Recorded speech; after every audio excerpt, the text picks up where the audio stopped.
Welcome back. It is the Vegas Take. Sharp and Shapiro. So glad you could join us. By the way, this is going to be a lot of fun coming up in the 10 a.m. hour. I'm actually really looking forward to this.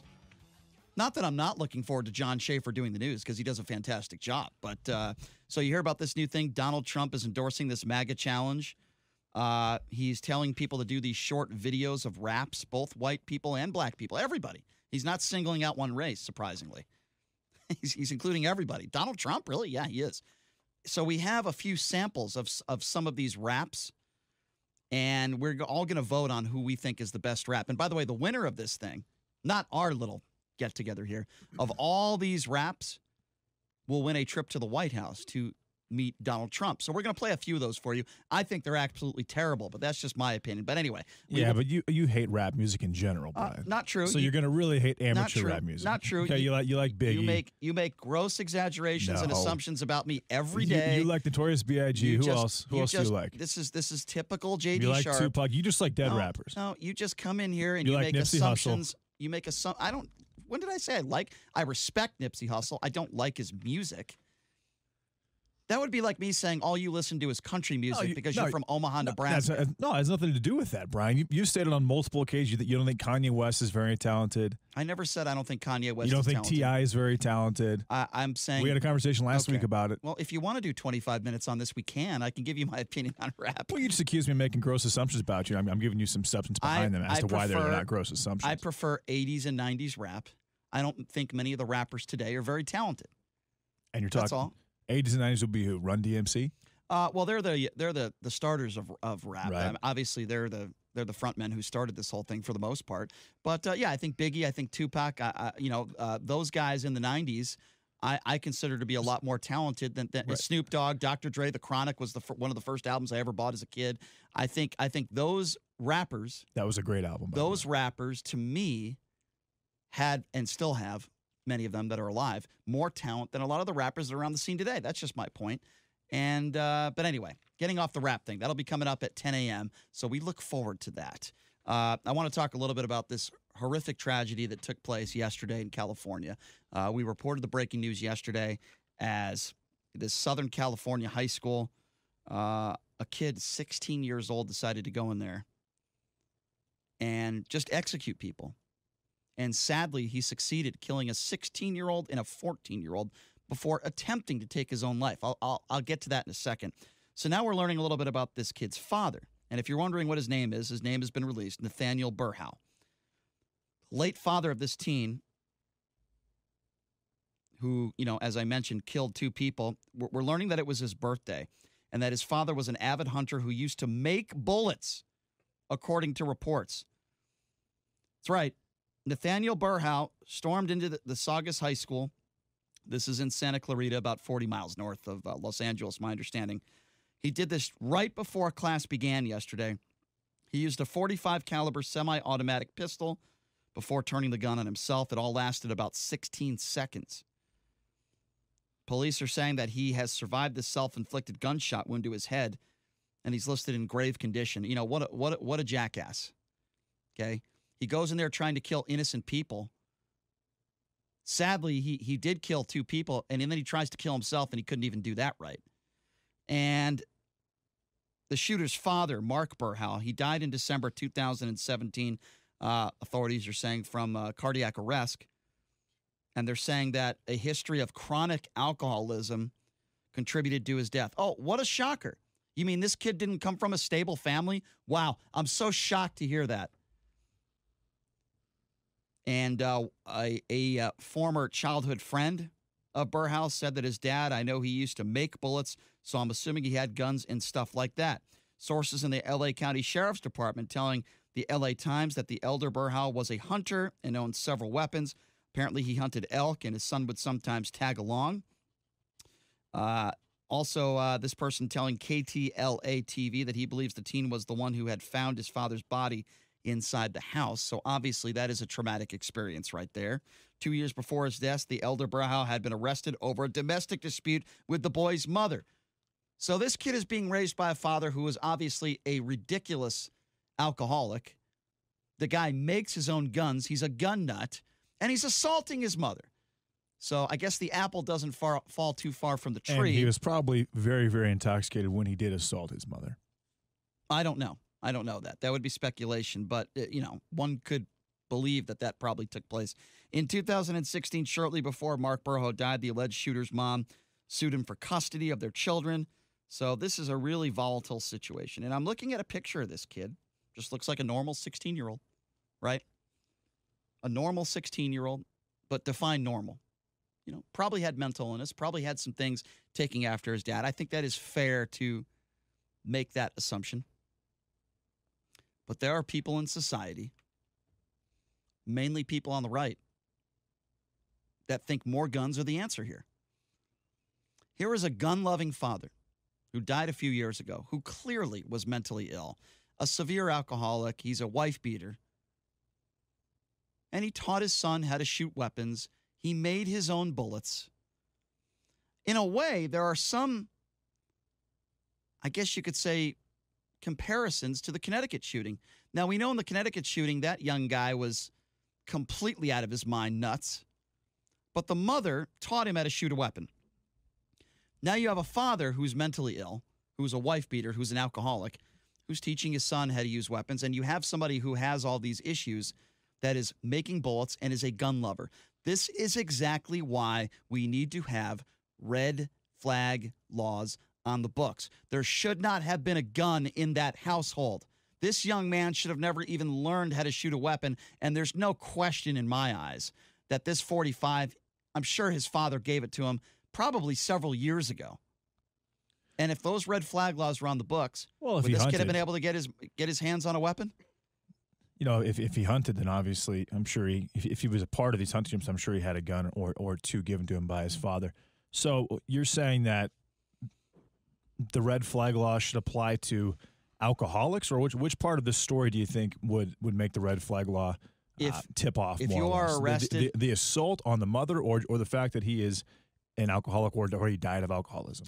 Well, if you are arrested and charged with domestic abuse, that is a red flag right there. If you have those type of anger issues where there is overwhelming evidence and you are actually charged with domestic abuse and you put your hands on a woman, you are the type of person that should never be allowed to carry a firearm. So that's number one. Number two, when we talk about alcoholism and substance abuse, if you have those... So if you're in... Well, let's say that you admit to substance abuse and you're in AA... Should you not own a gun? Well, that's what I was getting to. I was finishing my answer. So if you have substance abuse and drug issues, there are so many different levels, right? There's so many different levels of those types of problems. I think if you're trying to get help and you have no history of committing a crime, so you could be an alcoholic, but there's nothing there's nothing illegal about getting drunk every night in your own home. Exactly. And a lot of guys who hunt, they tend to drink. Now, if you're getting drunk every night in your own home, or even in public, but you've never been arrested, you've never committed a crime, then I don't think that red flag law would apply to you, especially if you're trying to get help. Well, but in this case with the father, that does not apply. Well, yeah, because there was one particular instance, right? Just the one domestic assault with his wife? My understanding, or was there more than that? My understanding is that he does have a rap sheet that it was not domestic violence. There was one issue there, but there were other issues where police are called to this father's home, and he does have a rap sheet. He has a history. So this wasn't the first time that he broke the law, is what I'm trying to say. That red flag law should have applied to that father. And everybody that calls in that says, oh, well, look, we have all these gun laws in California. You can't do this. You can't do that. Really? Then why don't you all explain to me why this nut job was allowed to make his own bullets and carry weapons? Please explain that to me. Now, look, there are a lot of issues, right? We talk about this all the time. There's not one issue. There's not one specific issue that'll end these types of shootings, particularly these school shootings. But, Mike Pence decides to go on Twitter yesterday, and Mike Pence put out a tweet. Of course, it's the normal gun control thing that he says. It's normal stuff when it's with Mike Pence and when it's involved with gun control. It's usually the same thing. He starts off with thoughts and prayers on his Twitter account yesterday, and I told you he would do this. And then he said that he's working with the president to make sure these school shootings never happen again. You know, in this Burrhouse, the older he was actually an engineer for a healthcare company, Brian. Mm-hmm. He had one particular instance. There wasn't a rap sheet here. He wasn't an A, but then what do you do is say you're an alcoholic. I mean, is the government going to screen the amount of times that you use your credit card at a liquor store? I'll get to that, but let me just finish my thought on Mike Pence, because I was talking about Mike Pence and what he did on what he said on Twitter. Then we'll get back to that. The reason why I was bringing up Mike Pence is because Pence goes on Twitter yesterday and he says, myself and the President of the United States, we're doing everything we can to make sure these shootings never happen again. Good old Mike Pence with an A rating from the NRA, Mr. Gun Lover himself. He has done more to try to prevent homosexuals from getting married than he has on these school shootings. That is, without a question, he cares more about homosexuality than he does about these school shootings. And how do I make that statement? Because it shows in his voting record. What type of gun legislation has he tried to put in place? Nothing. Zero. Mike Pence, you are a disgrace. You are a disgrace to this country. And then he goes on his stupid Twitter page and says thoughts and prayers again, like the true coward that he is. You know what gets Mike Pence angry more than anything? It's not school shootings. It's not a 16 and a 14-year-old two innocent kids losing their lives. You know what gets Mike Pence angry more than anything? Two men getting married or two women getting married. That really gets his socks off, Mike Pence. Now that's a gross assumption. You know what gets him really upset? God forbid if a man is speaking to his wife in a room and he's not present. That will drive him nuts. But what has Mike Pence done to actually prevent these shootings from happening? The answer is nothing. There is stuff right now on Mitch McConnell's desk. Okay? The useless turtle. There is stuff on his desk right now that can be put into Congress and passed through legislation. It's sitting on his desk and nothing is being done. The number to call, 257-5396. Again, 702-257-5396. JD, what were you saying about this father's past? Well, he's got a couple of DUIs. He was an engineer at a healthcare company. He had the one domestic abuse against his mother, but no charges were actually filed in that situation. I'm not sure his father would apply for red flag laws. That's what I'm getting at. He wasn't a part of AA. He was a very, he drank a lot. I would say probably 80% of hunters in a state like Wyoming drink a lot.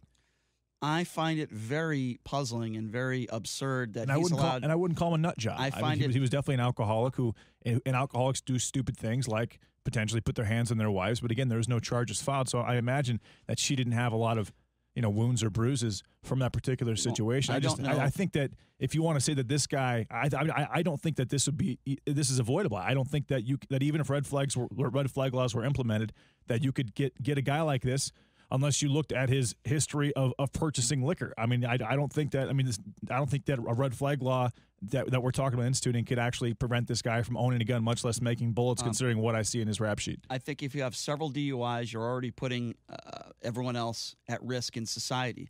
I actually believe a DUI is a very serious crime, and I believe it shows that you are reckless, that you have reckless behavior. Can people change? Absolutely. But if you want access to a gun and you get a DUI, the type of person that gets several DUIs out there, to me, is not responsible enough to own a weapon. That is my personal opinion. So then red flag law, if you have a couple of DUIs, if you have a domestic charge, you cannot own a gun. Well, forget about the domestic charge. Forget about that for a second. I'm just talking about DUIs. Okay, so if you have a couple of DUIs, you cannot own a gun. I'm saying if you get a DUI, okay, and you don't go to AAA and you don't try to get help, and you get another DUI, yes, I want that. Now, I'm not saying he shouldn't own a gun for the rest of his life. Certainly in this case, I wish that was the case. It could have saved 2 lives that were lost yesterday. So I think in this specific situation, I'm probably right based on the evidence. We know how this kid got the gun. Come on, let's be honest here. 702-257-5396. Again, that number to call, 257-5396. What do you make of all this? Let's go to Edward. Edward, I don't know how we prevent these things from happening. I think there's several different things we could discuss. What do you make of all this? Well, if someone is drunk in the car and they have a gun in the car, that's a crime, and people have been charged with that. But a lot of stuff's more local. Now, take Floyd Mayweather. He had domestic violence conviction, and he's over on the internet in Chechnya shooting a machine gun. It's absurd. It's absurd. Restrictions are global. They affect you everywhere in the world. Edward, I don't agree with that. Floyd, so in my, why doesn't the Wilson? I agree. Edward, make no mistake about it. I agree. I think Get Wilson, the DA, on sometime if you can to discuss this gun law and red flag stuff. Mm-hmm. If maybe he could ask why he doesn't charge Mayweather with having a machine gun after domestic violence. I agree, and that's a good point, Edward. I don't think somebody like Floyd Mayweather should be allowed to own a gun. Now, he's got plenty of guards that carry. Why does he have to carry? I agree. If you are charged and found guilty of domestic violence, I don't think you should ever be allowed to carry a gun the rest of your life. Let me be very clear on that. I couldn't be more clear on that. 702-257-5396. Let's go to Wayne. Wayne, you're next on the Vegas Take. Go ahead. Hey, so I listen to you a lot. Don't always agree with you, but, you bring up some good points. But that's the problem with red flag laws. Once we start hitting people, sorry, I got COPD, so That's bear okay. with me. That's okay. Take your time. Once we start hitting people with, you're drinking. Okay, so now you can't have a gun. Then next thing it might be, you're a consistent speeder. You're endangering people's lives. You can't have a gun. Well, I didn't say that. I would never I know say you that. haven't said that, but that's where it goes down to. I don't think Once so. we I think start finding pet peeves for why people shouldn't have guns. Okay, well, Wayne, I go don't ahead. I don't consider putting your hand on a woman a pet peeve, and I also don't consider getting into your car, in this case on multiple occasions, and driving drunk and risking other people's lives at your own stupidity. I don't consider that a pet peeve. Now, if you're going 5 miles over the speed limit, absolutely. That is a pet peeve, but we're talking about two different things, Wayne. And we don't know what the specific details of a DUI were. We don't know if he was going 20 over or 5 over, if he was just in the wrong part of town. Bottom line is he was drunk while getting into a vehicle. Well, It doesn't matter. He was definitely operating a motor vehicle under the influence. And that's all I care but about. But does that mean that he shouldn't own a gun? If it does, I don't think that any red flag law that comes out is going to have that under the umbrella. And I don't think that this guy or this. I think that you're comparing the situation to the one in Florida where where the kid had the police show up at his home 90 times. That's a different situation. I haven't brought that up. Yeah, but what I'm saying is I don't think this is necessarily avoidable at all, Brian. I think it could be. Even with red flag laws, unless they were extremely stringent and basically infringing on our constitutional rights as human beings, I don't think that this was avoidable. I don't think that you could have prevented this. To me, driving a car is a privilege. And when you decide to get into the car and you are drunk, that is a choice that you are making at putting everybody's life at risk, including yourself. Now, I have friends. We've had people on this show that have had DUIs before, and they know how I feel about this. Owning a gun should be a privilege, just like getting into a car and driving it is a privilege. Our Constitution, we are allowed. It's our right to have a gun. It is definitely and right. I hear you guys talk about, we don't need these automatic assault weapons. The reality is, we don't have these guns for hunting and sports shooting. We were given these guns to protect. Let me ask yourself a question, then, Wayne. Government. All right, let me ask you a question, then, Wayne. Back when I was in high school, elementary school, we didn't have these school shootings. They weren't happening. Explain to me why they're happening now. All right. Well, here's what I believe. If you go to parts in the country, let's say South Central L.A., Crenshaw, lots of guns there. But we don't have school shootings there. Why? You get mouthy with some dude there, they're going to smack the crap out of you. We've become so civilized. Oh, my God. He won't talk to me. I better run to the teacher. And now wait, hold on a second. You're saying in Crenshaw, if you mouth off to a gang member, you don't think you could be shot? Is that what you're saying? No. I'm not saying that. I am saying that in these places, laying on of hands amongst each other seems to be a little bit more prevalent. And where you have that, where a guy doesn't run his mouth. I don't understand what you're saying, though. Gun violence is like this. Gun violence is at the highest point it's ever been at. Gun violence. I don't understand what are you trying to say here? I disagree with you. Name me another time. He's saying in very, very, very violent areas like South Central Los Angeles, where Crenshaw High School is, there isn't a school shooting there. Why is there not a school shooting there, despite the fact that presumably there's a lot of guns around that area?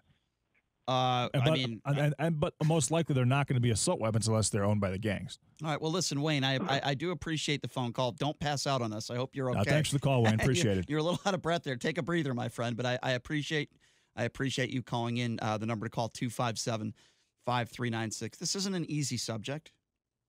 I think a good correlation and a point that I try to make for those of you that support Mike Pence. His voting record speaks for itself. He cares more about what he calls, homosexuality, what we would call homosexuality.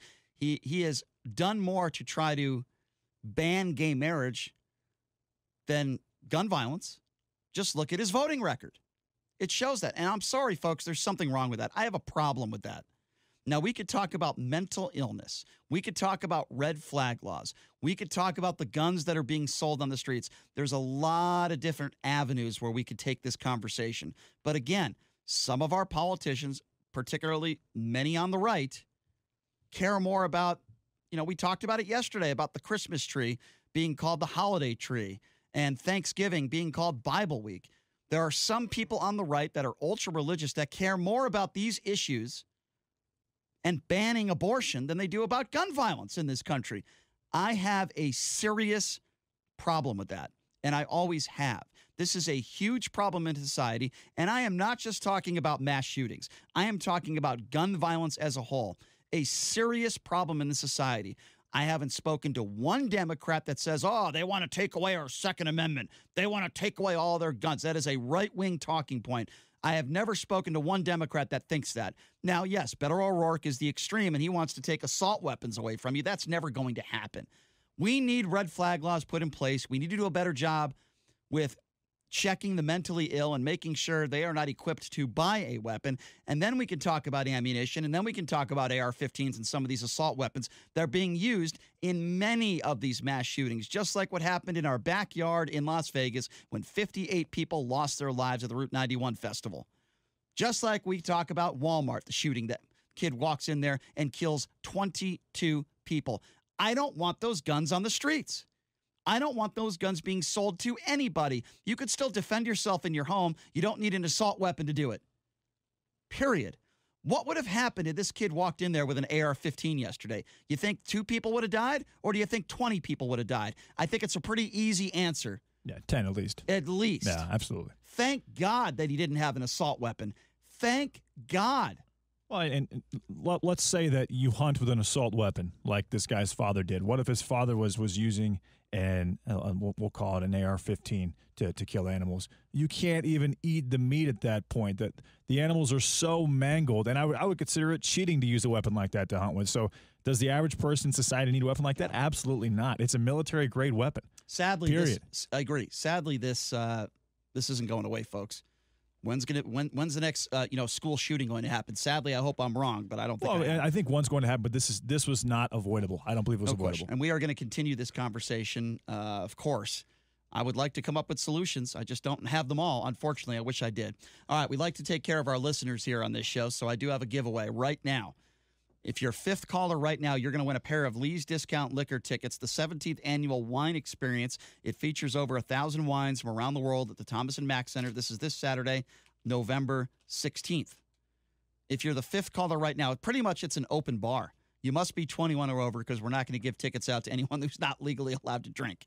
But if you are the 5th caller right now, 702-257-5396. Again, the 5th caller right now at 257-5396. I am going to hook you up with a pair of tickets to Lee's Discount Liquor's 17th Annual Wine Experience, again, featuring over 1,000 wines.